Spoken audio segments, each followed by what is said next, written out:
నమస్తే అండి. ఈరోజు డే 2 ఓరియంటేషన్ గురించి ఈ యొక్క వీడియోలో నేను ఎక్స్ప్లెయిన్ చేస్తాను. ఓకే. ఈ ఈ వీడియోలో ముఖ్యంగా మౌర్యుల సొసైటీ గురించి క్వశ్చన్ వస్తే ఎలా రాయాలి అనే దాని గురించి మాట్లాడతాను. మనకి ఇండియాలో మట్ ఇండియాలో మొట్టమొదటి సామ్రాజ్యం అంటే మౌర్య సామ్రాజ్యం. ఓకే.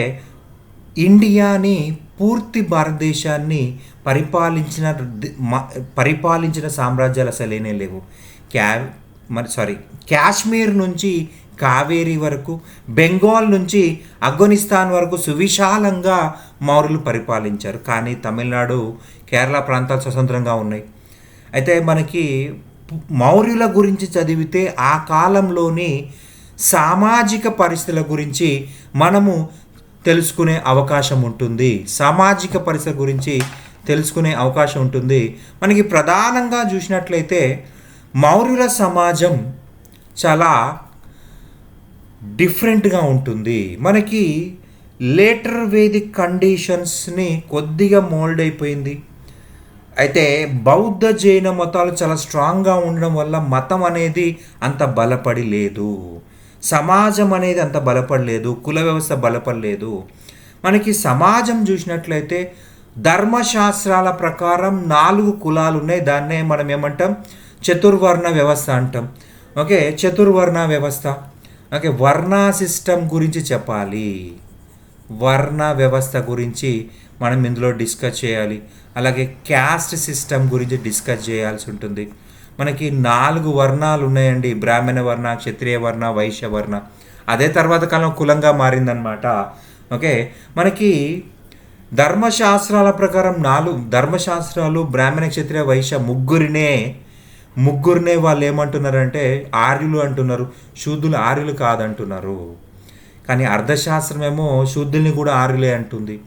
సో మనం విత్ రిఫరెన్స్ ఏం తీసుకోవాలంటే అర్థశాస్త్రాలో సమాజం గురించి ఏం రాశారో మనం ఇందులో డిస్కస్ చేసుకుంటాం. ముఖ్యంగా అర్థశాస్త్రాల్లో కులం గురించి ఏం రాస్తుంది, ఎన్ని రకాల కులాలు ఉన్నాయి, ఎన్ని రకాల మిశ్రమ కులాలు ఉన్నాయి, మిక్స్డ్ క్యాస్ట్లు. ఓకే, మిక్స్డ్ క్యాస్ట్లు ఏంటయ్యా అంటే మనకి లేటర్ వేదిక్ పీరియడ్లో మనం చదువుకుంటాం. అనులోమ వివాహము, ప్రతిలోమ వివాహము. అనులోమ అంటే హయ్యర్ వర్ణ మేల్ కెన్ మ్యారీ లోయర్ వర్ణ ఫిమేల్. ఉన్నత వర్ణానికి పురుషుడు తక్కువ వర్ణానికి చెందిన మహిళను పెళ్లి చేసుకోవడమే అనులోమ వివాహ పద్ధతి. ఓకే, లేటర్ వేదిక్ పీరియడ్లో అనులోమ ఉంది, అలాగే ప్రతిలోమ లేదు. అటువంటి విధంగానే మౌర్యుల టైంలో కూడా అనులోమ ఉంది, విలోమ లేదు. విలోమ లేదా ప్రతిలోమ లేదు. కానీ కొంతమంది విలోమ చేసుకున్నారు. అలా ఏర్పడ్డాయి మిక్స్డ్ కులాలు అనమాట. సో అర్థశాస్త్రం ఏమన్నా మాట్లాడిందా అనే అంశము మనం ఇందులో డిస్కస్ చేసుకోవాల్సి ఉంటుంది, మిక్స్డ్ కులాల గురించి. అలాగే మనకి సమాజంలో బ్రాహ్మణ, క్షత్రియ, వైశ్య అండ్ శూద్ర, వీళ్ళ గురించి మనం డిస్కస్ చేయాల్సి ఉంటుంది. ఎస్పెషల్లీ శూద్రులు, ఎస్పెషల్లీ మహిళలు, వీళ్ళపైన ఫోకస్ చేస్తూ రాయాల్సి ఉంటుంది. ఎందుకంటే బ్రాహ్మణ, క్షత్రియ, వైశ్యులు ఎప్పుడు కూడా అప్పర్ క్యాస్టే. కానీ శూద్రుల పరిస్థితి అనేది తారుమారవుతూ ఉంది. మనకి ఎర్లీ వేదిక్ పీరియడ్లో శూద్రులు చాలా గొప్పగా ఉన్నారు, కానీ పోను అది మారిపోయింది. ఓకే, ఈ పీరియడ్లో శూద్రుల పరిస్థితి ఏంటి, వాళ్ళకి హక్కులు ఉన్నాయా, వాళ్ళు పన్నులు కట్టాలా, వాళ్ళు వ్యవసాయం చేయొచ్చా, అటువంటివి మనము ఈ క్వశ్చన్లో మెన్షన్ చేయాలి. మహిళల పరిస్థితి కూడా మనం డిస్కస్ చేయాల్సి ఉంటుంది. ఓకే, మనకి మహిళలు రోజు రోజుకి దిగజారిపోతూ ఉన్నారు, వాళ్ళ యొక్క అధికారం కోల్పోతూ ఉన్నారు.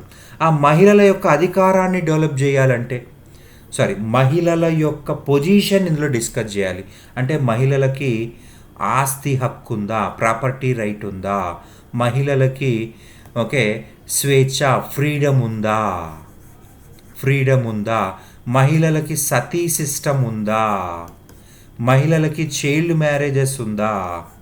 సో మౌర్యన్ పీరియడ్లో చైల్డ్ మ్యారేజెస్ ఉన్నాయా, మౌర్యన్ పీరియడ్లో సతీ సహగమనం ఉందా, మౌర్యన్ పీరియడ్లో విడోగా ఉండడమేనా, లేదా వాళ్ళకి రీమ్యారేజ్ ఉందా, ఓకే, పునర్వివాహం ఉందా, అటువంటి వర్డ్స్ అనేవి, అటువంటి కాన్సెప్ట్స్ ఇవి మనము మౌర్యన్ క్యాస్ట్ సిస్టంలో డిస్కస్ చేయాలి. అర్థశాస్త్ర ఏం చెప్పింది, ధర్మశాస్త్రాలు ఏం చెప్పింది, అండ్ అలాగే మెగస్థెనీస్ని అస్సలు మర్చిపోకూడదు. మెగస్తానీస్ మెగస్తానీస్ ఈ మెగస్తనీస్ అనే వ్యక్తి ఇండికా అనే బుక్ రాశాడు. ఇందులో ఓకే, చంద్రగుప్తుడు మౌర్యుని కాలంలో ఇండియాకు వచ్చాడు. సో ఇండికా అనే గ్రంథాన్ని రాయడం జరిగింది. ఆ ఇండికా గ్రంథంలో మెగస్తనీస్ సొసైటీ గురించి ఏం రాశాడు, ఉమెన్ గురించి ఏం రాశాడు, పనిష్మెంట్స్ గురించి ఏం రాశాడు అనేది మనం ఈ యొక్క టాపిక్లో కంపల్సరీగా మెన్షన్ చేయాల్సి ఉంటుంది. అప్పుడైతేనే పర్ఫెక్ట్ ఆన్సర్ అనేది వస్తుందన్నమాట. Megasthenes indica quotations. అలాగే మనకి బానిసత్వం లేదన్నాడు మెగస్తనీస్, ఆయన ఎలా చెప్పగలిగాడు అనేది కూడా మనం రాయాలి. మనకి బానిసత్వం ఉంది అని అర్థశాస్త్రం చెప్తుంది, బానిసత్వం ఉంది అని అశోకుని శాసనాలు చెప్తున్నాయి, కానీ మెగస్తనీస్ ఇండికాలో బానిసత్వం లేదని చెప్తుంది. రైట్. సో ఎందుకు అనేది మనము ఈ యొక్క మెయిన్స్ ఆన్సర్ క్వశ్చన్లో రాయాల్సి ఉంటుంది. ఓకేనా. అట్లాగే మనకి ఆటవిక తెగలు, ఓకే, మౌర్యుల కాలంలోని ఆటవిక తెగల గురించి ఏమైనా సోర్స్ ఉందా, మౌర్యుల కాలంలో శూద్రుల గురించి సోర్సు, ఉమెన్ గురించి సోర్స్, ఇవన్నీ కూడా డిస్కస్ చేయాల్సి ఉంటుంది ఖచ్చితంగా సొసైటీ మీద క్వశ్చన్ వచ్చినప్పుడు. Thank you.